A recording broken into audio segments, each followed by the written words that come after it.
l'espérance t'a fait marcher plus loin que ta peur. Si l'espérance t'a fait marcher plus loin que ta peur, tu auras les yeux levés, alors tu pourras tenir jusqu'au soleil de Dieu.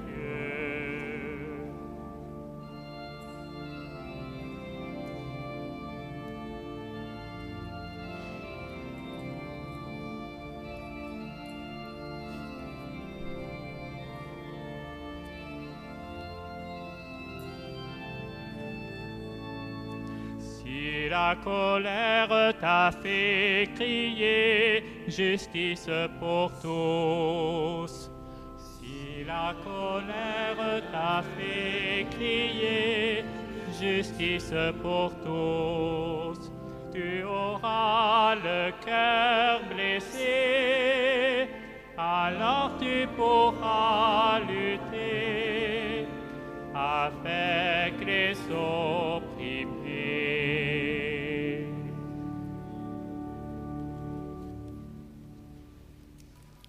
Au nom du Père et du Fils et du Saint-Esprit, la grâce de Jésus notre Seigneur, l'amour de Dieu le Père et la communion de l'Esprit Saint soient toujours avec vous. Et avec votre esprit. Frères et sœurs, soyez le bienvenus pour cette messe dominicale. Dans le l'élan de béatitude, les passages évangéliques de ce dimanche résonnent avec vigueur. Vous êtes le sel de la terre, vous êtes la lumière du monde. Ainsi se révèle le projet de Dieu pour son peuple, qu'il soit la lumière des nations, la justice et la joie auxquelles nous sommes appelés ne sont pas des promesses doucereuses ou sans saveur. Avoir du goût pour ce monde où l'illuminé demande de se laisser saisir par l'esprit du ressuscité, qui seul peut nous transformer véritablement afin de refléter en ce monde le visage même de Dieu. Préparons-nous à la célébration de l'Eucharistie en reconnaissant que nous sommes pécheurs.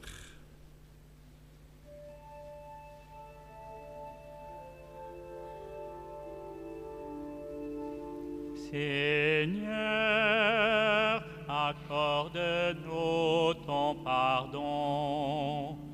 Nous avons péché contre toi.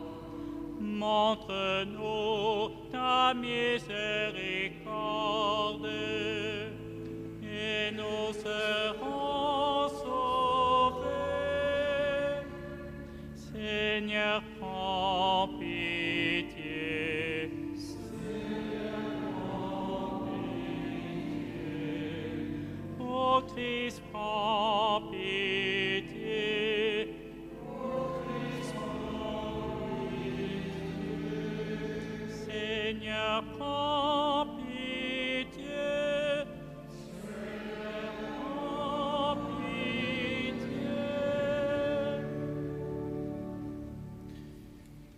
Que Dieu Tout-Puissant nous fasse miséricorde, qui nous pardonne nos péchés et nous conduise à la vie éternelle.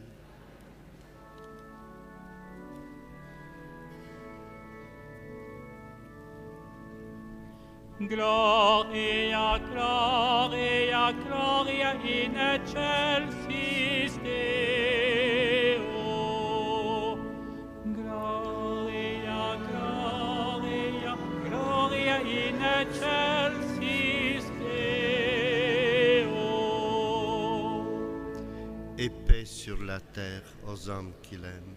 Nous te louons, nous te bénissons, nous t'adorons, nous te glorifions. Nous te rendons grâce pour ton immense gloire. Seigneur Dieu, Roi du ciel, Dieu le Père Tout-Puissant, Seigneur Fils unique Jésus-Christ, Seigneur Dieu, Agneau de Dieu, le Fils du Père, toi qui enlèves le péché du monde, prends pitié de nous. Toi qui enlèves le péché du monde, reçois notre prière. Toi qui es assis à la droite du Père, prends pitié de nous. Car toi seul est saint, toi seul est Seigneur, toi seul est très haut, Jésus-Christ, avec le Saint-Esprit, dans la gloire de Dieu le Père. Gloria, Gloria, Gloria in excelsis Deo. Gloria, Gloria, Gloria in excelsis Deo. Prions ensemble. Dans ton amour inlassable, Seigneur, veille sur ta famille, et puisque ta grâce est notre unique espoir, garde-nous sous ta constante protection. Par Jésus-Christ, ton Fils, notre Seigneur et notre Dieu, qui vit et règne avec toi le Saint-Esprit maintenant et pour les siècles des siècles.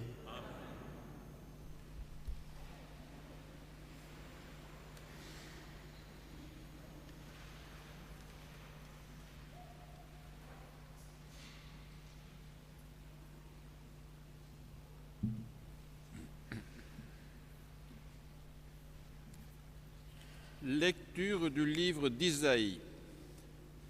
Partage ton pain avec celui qui a faim. Recueille chez toi le malheureux sans abri. Couvre celui que tu verras sans vêtements. Ne te dérobe pas à ton semblable. Alors ta lumière jaillira comme l'aurore et tes forces reviendront rapidement. Ta justice marchera devant toi et la gloire du Seigneur t'accompagnera. Alors, si tu appelles, le Seigneur répondra. Si tu cries, il dira, « Me voici ». Si tu fais disparaître de ton pays le joug, le geste de menace, la parole malfaisante, si tu donnes de bon cœur à celui qui a faim, et si tu combles les désirs du malheureux, ta lumière se lèvera dans les ténèbres et ton obscurité sera comme la lumière de midi. Parole du Seigneur.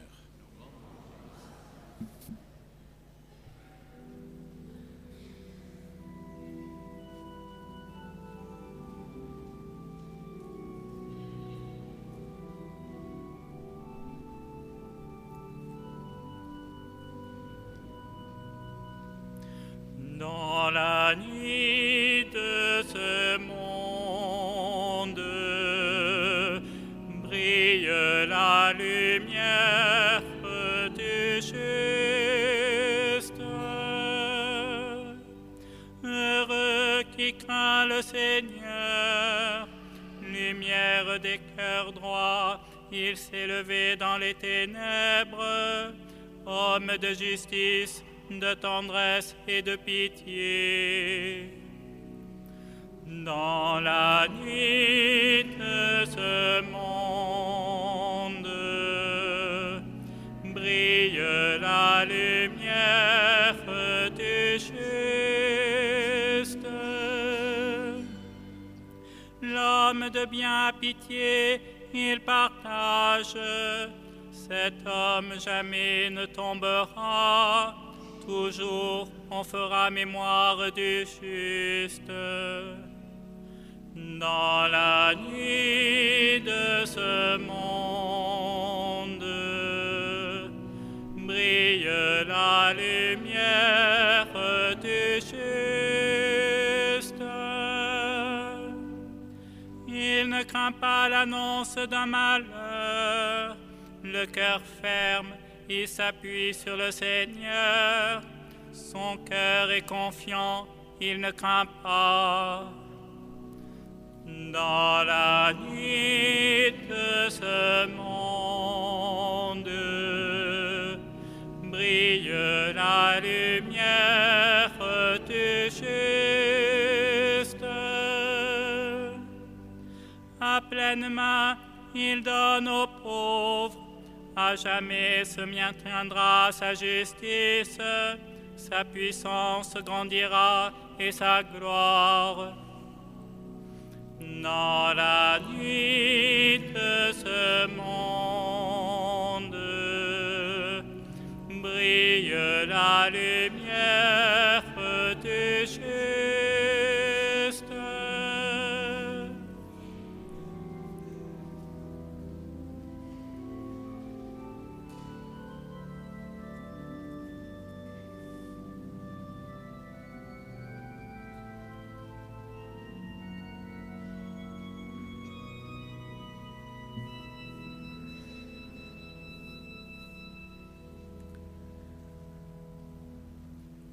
Lecture de la première lettre de Saint Paul apôtre aux Corinthiens. Frères, quand je suis venu chez vous, je ne suis pas venu vous annoncer le mystère de Dieu avec le prestige du langage humain ou de la sagesse. Parmi vous, je n'ai rien voulu connaître d'autre que Jésus-Christ, ce Messie crucifié. Et c'est dans la faiblesse, craintif et tout tremblant que je suis arrivé chez vous. Mon langage, ma proclamation de l'Évangile n'avait rien à voir avec le langage d'une sagesse qui veut convaincre. Mais c'est l'Esprit et sa puissance qui se manifestaient pour que votre foi ne repose pas sur la sagesse des hommes, mais sur la puissance de Dieu. Parole du Seigneur.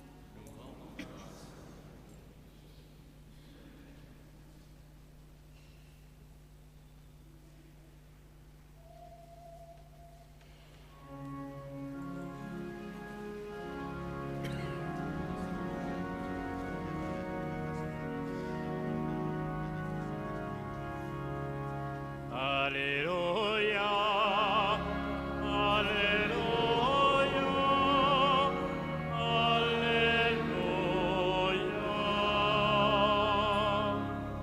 Lumière du monde, Jésus-Christ, celui qui marche à ta suite aura la lumière de la vie. Alléluia, Alléluia, Alléluia.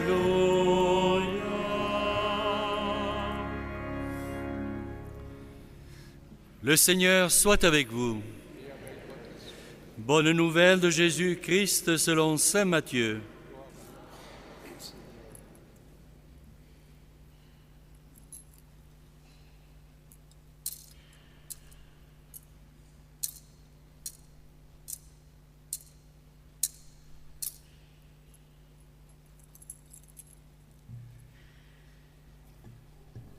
Comme les disciples s'étaient rassemblés autour de Jésus sur la montagne, il leur disait : « Vous êtes le sel de la terre. Si le sel se dénature, comment redeviendra-t-il du sel ? Il n'est plus bon à rien. On le jette dehors et les gens le piétinent. Vous êtes la lumière du monde. Une ville située sur une montagne ne peut être cachée, et l'on n'allume pas une lampe pour la mettre sur le boisseau. On la met sur le lampadaire, et elle brille pour tous ceux qui sont dans la maison. De même que votre lumière brille devant les hommes, alors, en voyant ce que vous faites de bien, ils rendront gloire à votre Père qui est dans les cieux. Acclamons la parole de Dieu. Seigneur.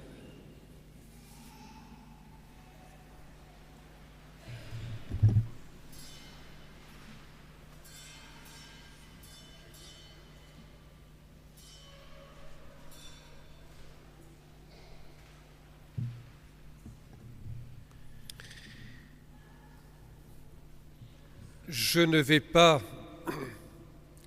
ici revenir sur ce que vous connaissez, que vous avez les uns et les autres lus, et d'ailleurs dont nous parlerons abondamment dans un mois, durant le temps du carême, qui est l'exhortation apostolique du pape François. Vous l'avez déjà lue puisqu'elle vous est adressée, et je ne vais donc pas revenir là-dessus, d'autant plus, vous le savez, qu'elle est assez facile à lire et qu'elle rentre dans des détails de la vie chrétienne, non seulement des pasteurs, des prêtres ou des évêques ou des religieux, mais vraiment de tous les chrétiens, quels qu'ils soient. Cette exhortation, qui s'appelle donc Evangelii Gaudium, c'est-à-dire l'évangile de la joie, ne traite pas, ce n'est pas un exposé sur l'évangile ou sur le Verbe divin ou sur les relations trinitaires. Ce n'est pas un exposé détaillé sur la transsubstantiation ou l'écuménisme dans des détails qui n'intéressent au fond personne.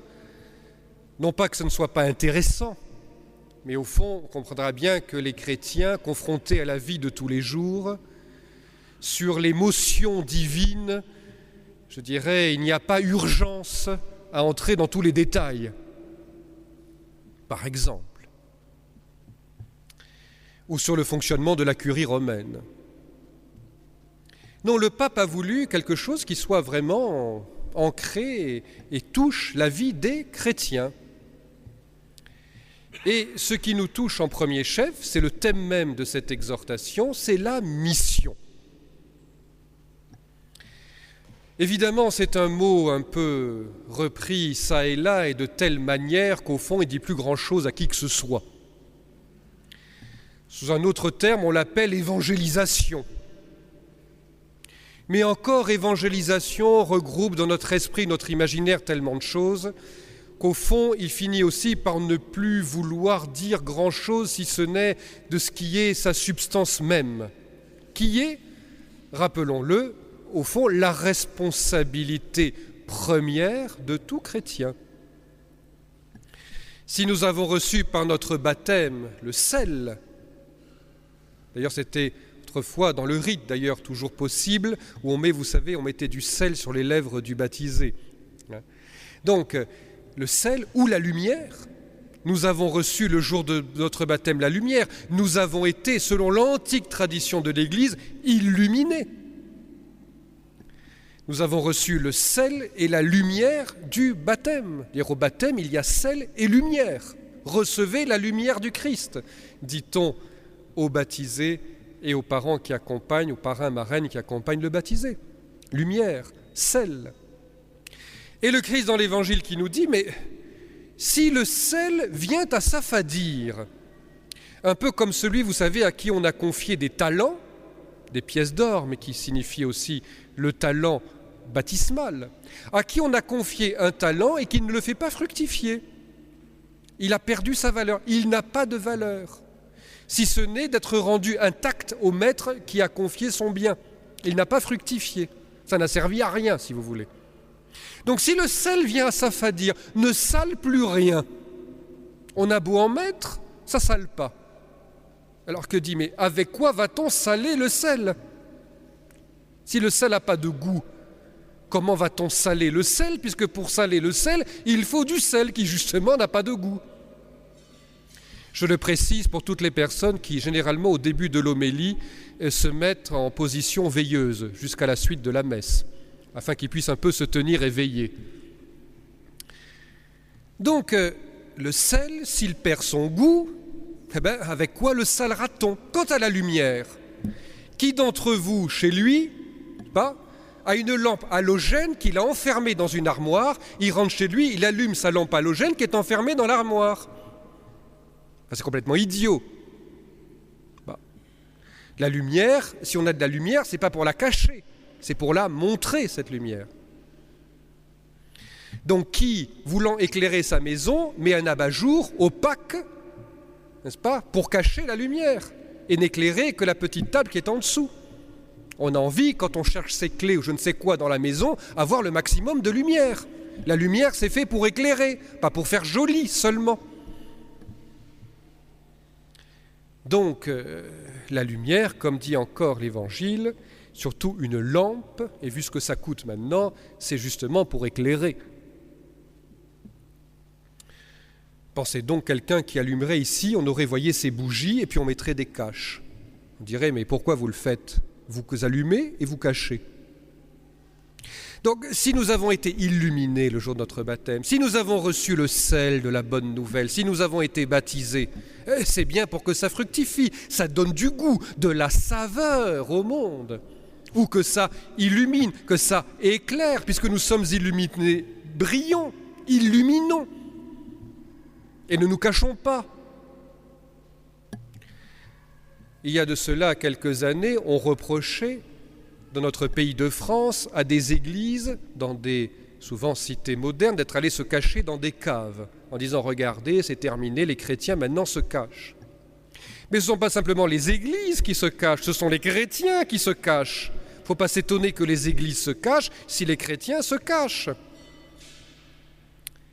Il ne faut pas s'étonner que l'Évangile ait aussi peu de goût et de saveur dans le monde si les chrétiens eux-mêmes sont sans saveur, sans odeur, sans goût.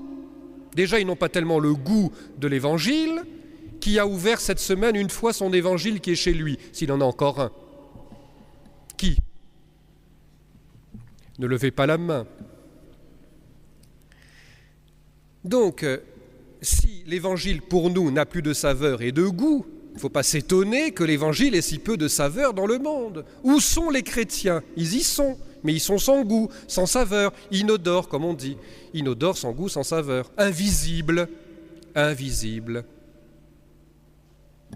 D'ailleurs, ils sont non seulement invisibles, mais parfois même, ils finissent par détruire ce qui a du goût et de la saveur, et même à empêcher certaines lumières d'éclairer. Sous prétexte, souvent, d'on ne sait quelle dévotion ou quelle vérité de l'Évangile, on finit par empêcher la lumière d'éclairer ou le sel de donner son goût. C'est ce que dit le pape François, ce n'est pas moi. Il appelle ça les mondanités ecclésiastiques. La mondanité de l'Église, qui n'est pas à prendre au sens des mondanités des cocktails, encore que le pape en parle aussi. Oui, il rentre vraiment dans les détails. Mais il parle de ces mondanités ecclésiastiques qui consistent pour l'Église à se fondre dans le monde de telle manière qu'on ne fait plus du tout la distinction entre le monde et l'Église. Tellement fondu dans le monde, tellement disparu, qu'au fond, l'Église n'est plus l'Église. On se demande où elle est. A-t-elle disparu? Est-elle morte? Est-elle partie? Un peu comme on disait de Dieu, est-il parti en vacances? Les chrétiens sont-ils en vacances? Mais quand cela commence à durer, ce sont des vacances prolongées. Il y en avait des RTT de retard depuis la naissance du Christ, pour que les chrétiens, l'Église, soient mise en congé prolongé. Il y en avait des vacances à rattraper. C'est ce que dit le pape François, à sa manière, bien sûr, pas la mienne maintenant. Donc, un chrétien, ce n'est pas un chrétien en vacances de christianisme. Pour un chrétien, il n'y a pas de vacances, il n'y a pas de week-end, il n'y a pas de congé, il n'y a pas de RTT. Il est toujours chrétien. Et sa responsabilité de chrétien est toujours entière, à tout moment. Je rappelais il n'y a pas longtemps la phrase de saint Paul « Malheur à moi si j'annonce pas l'Évangile ». Il y a toujours du malheur pour un chrétien à ne pas annoncer l'Évangile. Alors dans les mondanités, mais nous en reparlerons le temps du carême, il y a aussi bien les formes, je dirais, d'une dévotionnette mal pensée, qui nous donne l'impression d'être religieux alors qu'au fond on est plus évangélique. Mais il y a aussi parfois la suractivité, y compris caritative, dont le pape parle et qu'il critique de manière directe et ferme. J'ai appris qu'au Secours catholique, pour ceux qui sont ici présents, vous n'avez pas pris encore le temps de lire cette exhortation, c'est bien dommage. Parce que, au cœur de l'activité caritative, la réflexion chrétienne et évangélisatrice est en jeu. Ça viendra, je le sais, et vous prendrez le temps. Mais enfin, partout où que nous soyons, nous avons mission d'annoncer l'Évangile. Bien sûr, cette mission revêt différents aspects. à commencer par ce travail magnifique que fait le Secours catholique, complètement ignoré en France dans bien des endroits, alors que c'est sans doute la première association caritative en France, une des plus actives, des plus nombreuses. Et en cela, elle témoigne véritablement du Christ à sa manière. Mais il n'y a pas que cela. Il y a aussi la prière. Lorsqu'on ne sait plus quoi faire, on prie. Et souvent, la prière elle-même est un premier lieu de mission, d'évangélisation. Et puis, la parole, le témoignage, et toutes les activités. Pour un artiste, son art, la musique, que sais-je, son lieu de travail, sa présence, sa famille. Autant de lieux actifs où il n'y a pas de vacances pour l'évangélisation. Parce que Dieu n'est jamais en vacances. D'ailleurs, il est toujours actif dans le monde, à commencer par la création, qui est pour lui un travail permanent. Dieu est en train de créer le monde en permanence. Et si jamais il prenait une seconde de RTT, on n'existerait plus. S'il se mettait ne serait-ce qu'une seconde, ou une demi-seconde, ou un millionième de seconde en vacances, c'est fini du monde. Donc la parole du Christ, n'est-ce pas ? Je suis venu répandre un feu sur la terre, et comme il me tarde qu'il soit allumé. Ce n'est pas une parole en vain, du moins nous l'espérons. Donc la mission évangélisatrice de l'Église est une mission de chaque chrétien, à chaque moment de sa vie. Oh, bien sûr, il ne s'agit pas d'être tendu ou torturé intérieurement par une espèce de mauvaise culpabilité. Qu'est-ce que j'ai fait, qu'est-ce que j'ai pas fait ? C'est simplement un souci constant, permanent, toujours présent, même si je ne l'ai pas en tête. Je sais que c'est là que je suis le plus pleinement chrétien, et surtout, dit le pape François, et ce en quoi je crois qu'il a raison fondamentalement, à savoir que c'est là que nous trouvons vraiment la joie de l'Évangile. C'est lorsque l'Évangile, tout simplement, est ce qu'il est, c'est-à-dire un Évangile donné, et nous l'espérons, un Évangile reçu. À commencer par nous d'ailleurs, qui sommes toujours en travail d'évangélisation. Donc dans cette Eucharistie, peut-être pouvons-nous simplement demander au Seigneur de nous mettre dans ce souci-là de l'évangélisation. Alors bien sûr, aussitôt, vous ne dormez pas encore, ça va ? Aussitôt, dans notre tête, nous avons une petite idée qui nous arrive, vous savez, un petit démon intérieur. Il n'est pas bien méchant, vous savez, nous n'avons pas à avoir peur des démons, nous sommes baptisés, pour nous c'est rien. Mais quand même, une petite voix en nous, vous savez ? On est parfois, vous savez, on est le premier démon de soi-même. Donc une petite voix en nous qui nous dit « mais tu ne sais pas, comme les prêtres, tu n'as pas fait, ton catéchisme est loin, puis tu ne sais pas tout, on va te poser des questions embêtantes, embarrassantes, et puis comment faire, tu ne sais pas parler, tu ne connais pas les gens qu'il faut, et puis est-ce qu'il va comprendre, on risque de tomber sur une porte fermée, puis mon Dieu, ce que tu fais, est-ce que vraiment c'est bien ?» Vous savez, des petites voix un peu insidieuses. Qui vient pour nous dire que nous sommes faibles, au fond. Nous sommes faibles. Et puis, reconnaissons-le, on a peur. On a raison parfois aussi d'avoir un peu peur. La peur n'est pas toujours mauvaise conseillère. Mais le pape François le dit, et ce n'est pas des excuses. Nous n'avons aucune excuse. Nous ne sommes excusables de rien quand il s'agit de la mission. De rien. Dans l'Évangile, quelque part, quelqu'un dit à Jésus, c'est dans la parabole, il dit au maître, « J'ai eu peur, je suis allé enterrer ton talent, j'ai eu peur. » Eh bien, la réponse de Jésus est cinglante. La peur n'est pas une excuse. La faiblesse n'est pas une excuse. D'ailleurs, le Christ lui-même a évangélisé par sa croix.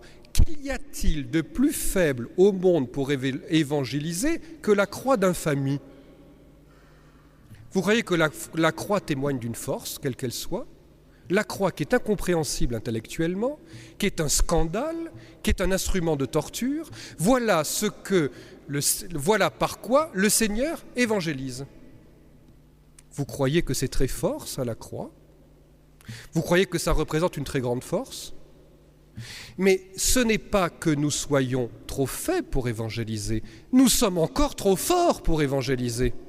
Nous sommes encore trop riches pour évangéliser. Nous sommes encore trop riches de tout pour évangéliser. Et au fond, ce qui empêche l'évangélisation, c'est que nous avons peur de perdre quelque chose. De perdre, je ne sais pas, la bonne image que nous avons de nous-mêmes, ou que nous avons de certaines choses. Sortir un peu de nos habitudes, notre cocooning, de nos pantoufles, de nos habitudes. C'est ça qui nous fait peur, au fond. Et puis, quant à l'intellectuel, je veux dire, et la partie savoir, je ne sais pas tout, je ne sais pas moi, je ne sais pas qu'est-ce que je vais pouvoir dire. Le pape dit expressément, il dit, ce n'est pas une excuse. Alors que dans l'évangélisation, ceux qui partaient évangéliser, qu'est-ce qu'ils savaient les premiers apôtres? Déjà qu'ils ne comprenaient rien. Le jour où l'Esprit leur a donné, ils ont commencé à parler, à dire des choses. Bon, au début, vous savez, ils n'ont pas dit des choses très exactes. Les premiers pères de l'Église se sont beaucoup trompés.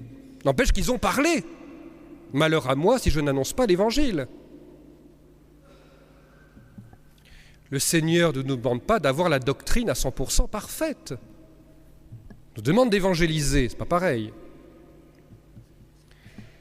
Nous aurons donc l'occasion, cela n'est qu'une bande-annonce, des prédications de Carême qui vont arriver bientôt d'ici un mois, mais simplement au fond pour nous rappeler ce que nous sommes tout simplement. Ce que nous sommes, notre responsabilité de chrétiens, ce pourquoi au fond en quelque sorte nous sommes faits, ce qui appartient à notre nature, afin que quelles que soient nos activités, y compris, je dirais, les plus évangélisatrices selon nous, que nous ayons à cœur de revenir vers le Christ, vers sa parole, et pour reprendre une phrase du curé d'Ars qui en a fait toute sa théologie, toute son activité pastorale et tout son être chrétien, le curé d'Ars disait « J'ai tout compris. Le jour où j'ai ouvert mon évangile, c'était l'évangile de Jean, et que j'ai lu la première phrase « Au commencement était la parole, au commencement, au principe de tout est la parole, et cette parole, c'est le Christ. »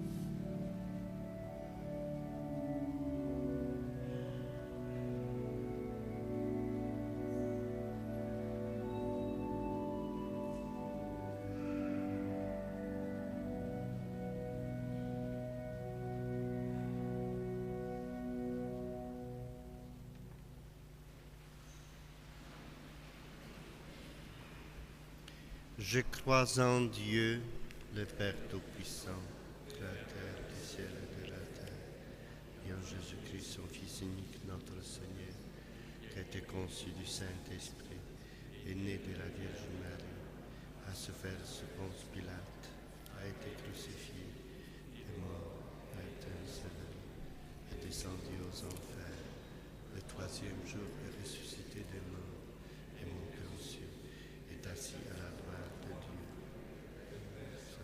Lui viendra juger.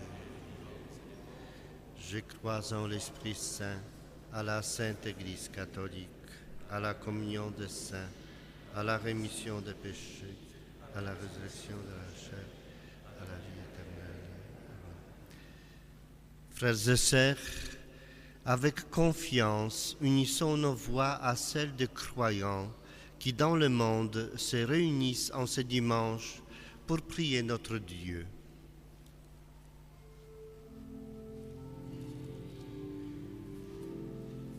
Seigneur, nous te prions.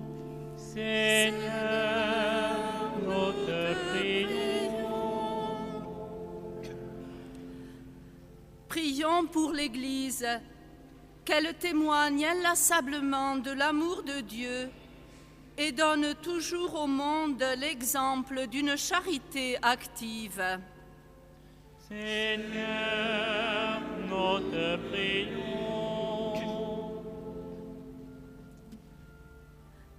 Mardi prochain sera la journée mondiale du malade. Prions pour tous nos frères et sœurs souffrants, qu'ils ne doutent pas de l'amour de Dieu à leur égard et que celui-ci leur accorde la force et la paix.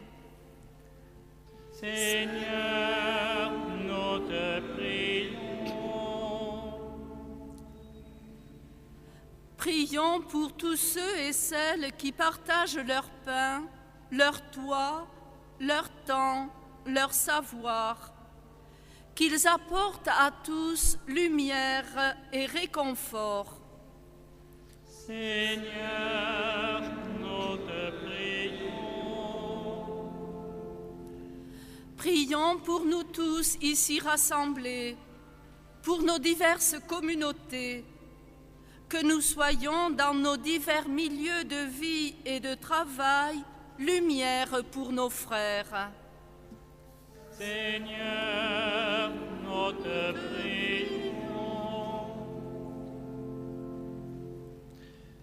Père de la lumière sans déclin, accueille les prières qui montent vers toi et exauce le désir de ceux qui mettent en toi leur confiance. Par Jésus le Christ notre Seigneur. Amen. Asseyez-vous s'il vous plaît.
Prions ensemble au moment d'offrir le sacrifice de toute l'Église.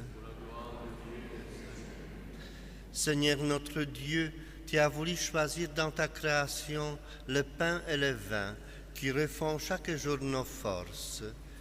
Fais qu'ils deviennent aussi pour nous le sacrement de la vie éternelle par Jésus le Christ notre Seigneur. Le Seigneur soit avec vous. Élevons notre cœur. Rendons grâce au Seigneur notre Dieu.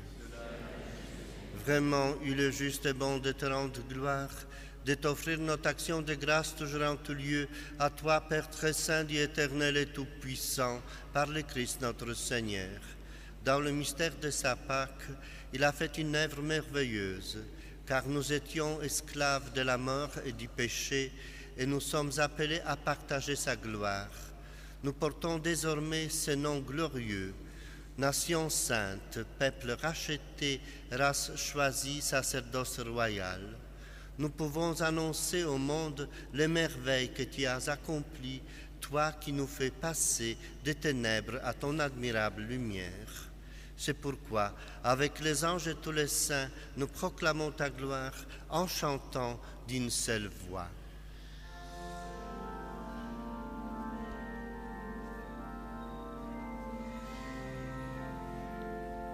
Saint, Saint, Saint, le Seigneur, Dieu de l'univers, le ciel et la terre sont remplis de ta gloire.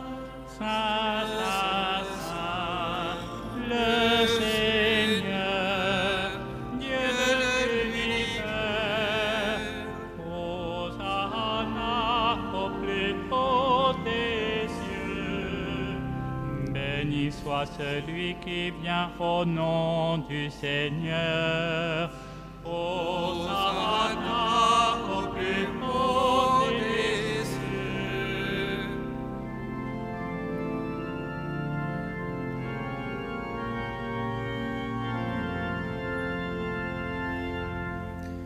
Tu es vraiment saint, Dieu de l'univers, et toute la création proclame ta louange, car c'est toi qui donnes la vie, c'est toi qui sanctifies toutes les choses par ton Fils Jésus-Christ notre Seigneur, avec la puissance de l'Esprit Saint.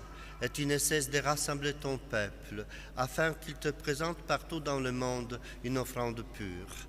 C'est pourquoi nous voici rassemblés devant toi, et dans la communion de toute l'Église, nous célébrons le jour où le Christ est ressuscité d'entre les morts. Par lui qui t'as élevé à ta droite, Dieu Tout-Puissant, nous te supplions de consacrer toi-même les offrandes que nous apportons. Sanctifie-les par ton Esprit, pour qu'elles deviennent le corps et le sang de ton Fils Jésus-Christ notre Seigneur, qui nous a dit de célébrer ce mystère. La nuit même où il fut livré, il prit le pain. En te rendant grâce, il le bénit, il le rompit et le donna à ses disciples en disant : « Prenez et mangez-en tous, ceci est mon corps livré pour vous. »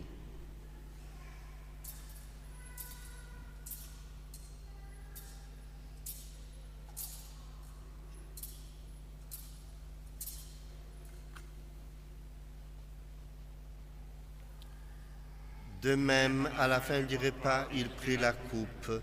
En te rendant grâce, il la bénit et la donna à ses disciples en disant : « Prenez et buvez-en tous, car ceci est la coupe de mon sang, le sang de l'alliance nouvelle et éternelle, qui sera versé pour vous et pour la multitude en rémission des péchés.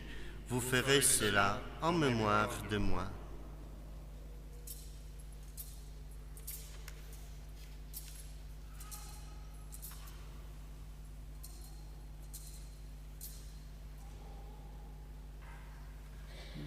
Il est grand le mystère de la foi.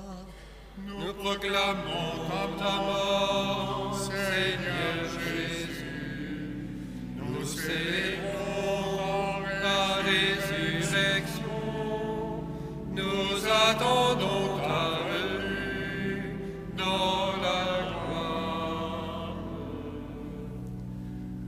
En faisant mémoire de ton Fils, de sa passion qui nous sauve, de sa glorieuse résurrection et de son ascension dans le ciel, alors que nous attendons son dernier avènement, nous présentons cette offrande vivante et sainte pour te rendre grâce. Regarde, Seigneur, le sacrifice de ton Église et daigne reconnaître celui de ton Fils qui nous a rétablis dans ton alliance. Quand nous serons nourris de son corps et de son sang et remplis de l'Esprit Saint, accorde-nous d'être un seul corps, un seul esprit dans le Christ. Que l'Esprit Saint fasse de nous une éternelle offrande à ta gloire, pour que nous obtenions un jour les biens du monde à venir, auprès de la Vierge Marie, la bienheureuse Mère de Dieu, de Saint Joseph son époux, avec les apôtres, les martyrs et tous les saints qui ne cessent d'intercéder pour nous. Et maintenant te supplions, Seigneur, par le sacrifice qui nous réconcilie avec toi, étends au monde entier le salut et la paix, affermis la foi et la charité de ton Église au long de son chemin sur la terre. Veille sur ton serviteur, le pape François, l'ensemble des évêques, les prêtres, les diacres et tout le peuple des rachetés. Écoute les prières de ta famille assemblée devant toi et ramène à toi, Père très aimant, tous tes enfants dispersés. Pour nos frères défunts, pour les hommes qui ont quitté ce monde et dont tu connais la droiture, nous te prions. Pour Bernard Maillet, pour Marie et Charlotte Longhi, pour Maria Emilia Marquez. Nous croyons que tu les reçois dans ton royaume, où nous espérons être comblés de ta gloire, tous ensemble et pour l'éternité, par le Christ notre Seigneur, par qui tu donnes au monde toute grâce et tout bien.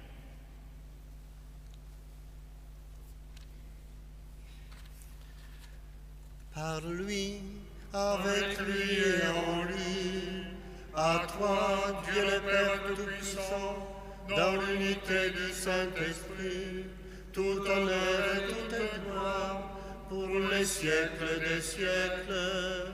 Amen.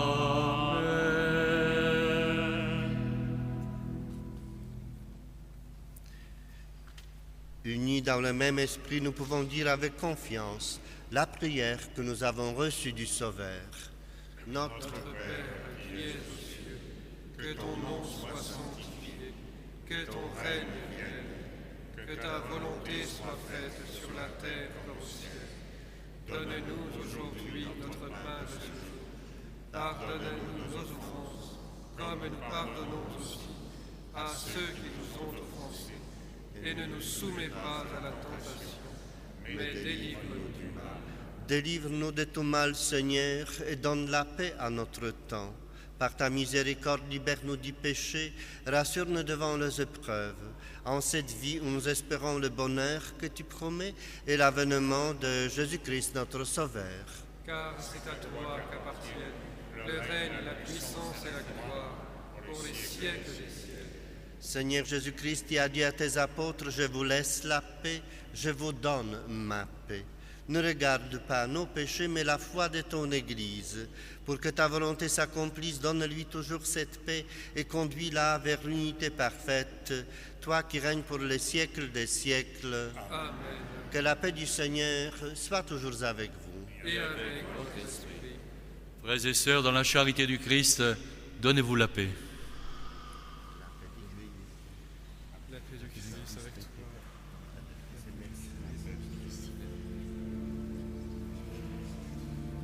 La paix du Christ, Georges.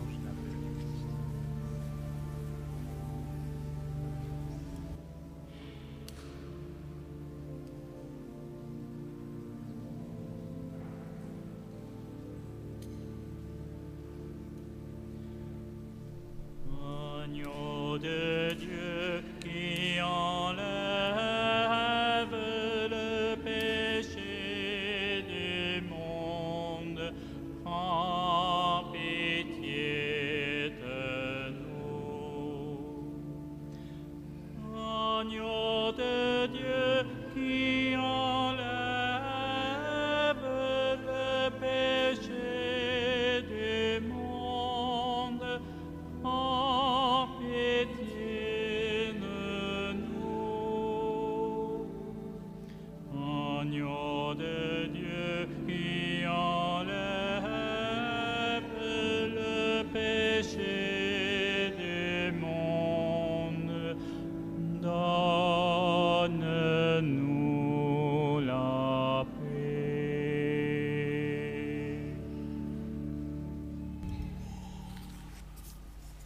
Heureux les invités au repas du Seigneur. Voici l'agneau de Dieu qui enlève le péché du monde. Seigneur, je ne suis pas digne de te recevoir, mais dis seulement une parole et je serai guéri. Que le corps du Saint du Christ nous garde pour la vie éternelle.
aujourd'hui, qui vient depuis que sur la terre, il n'est un pauvre qui t'espère, atteint jusqu'à l'aveugle en moi. Touche mes yeux afin qu'ils voient de quel amour tu me poursuis. Comment savoir d'où vient le jour si je ne reconnais ma nuit?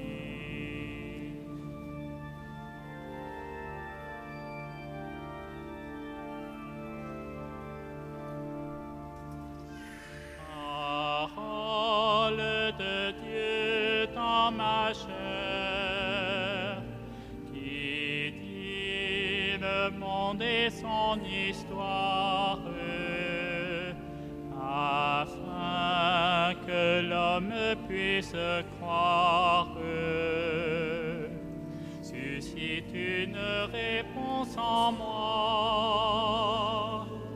Offre ma bouche à cette voix qui retentit dans le désert.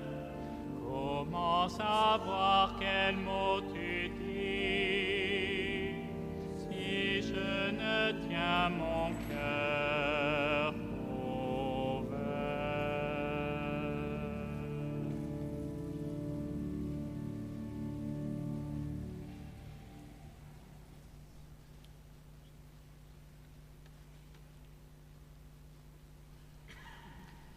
Quelques annonces paroissiales.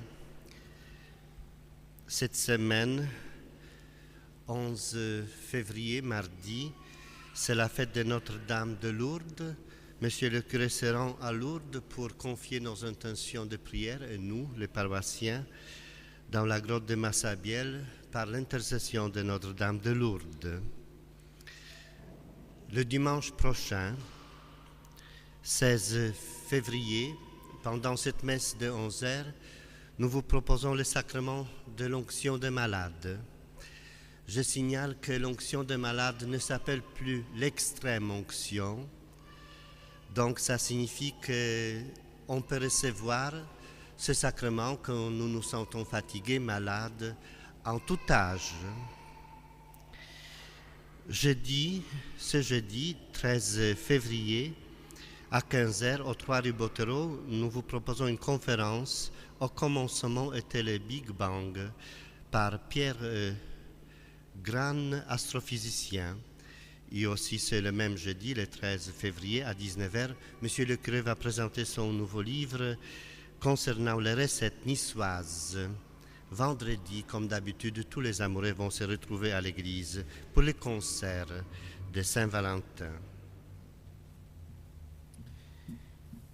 Vous avez remarqué pendant l'homélie, j'ai parlé un petit peu du secours catholique. Ça fait partie de ces réalités extraordinaires de notre Église locale en France et ailleurs dans le monde, sous le terme Caritas.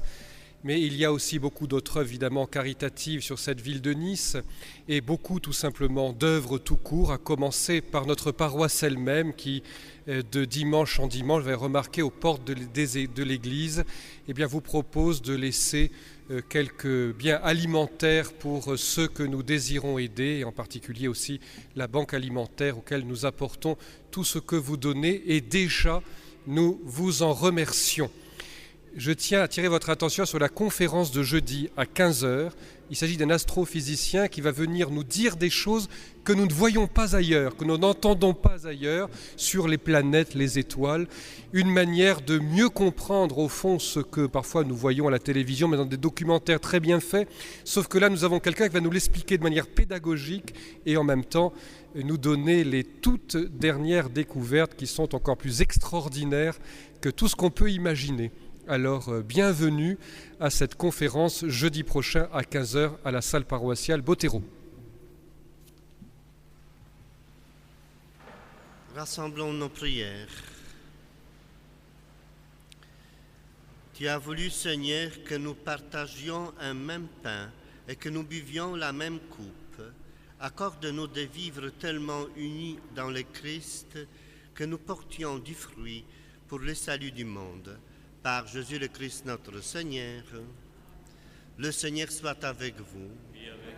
Et que Dieu Tout-Puissant vous bénisse, le Père, le Fils et le Saint-Esprit. Allez, dans la paix du Christ, nous rendons grâce à Dieu. Bon dimanche.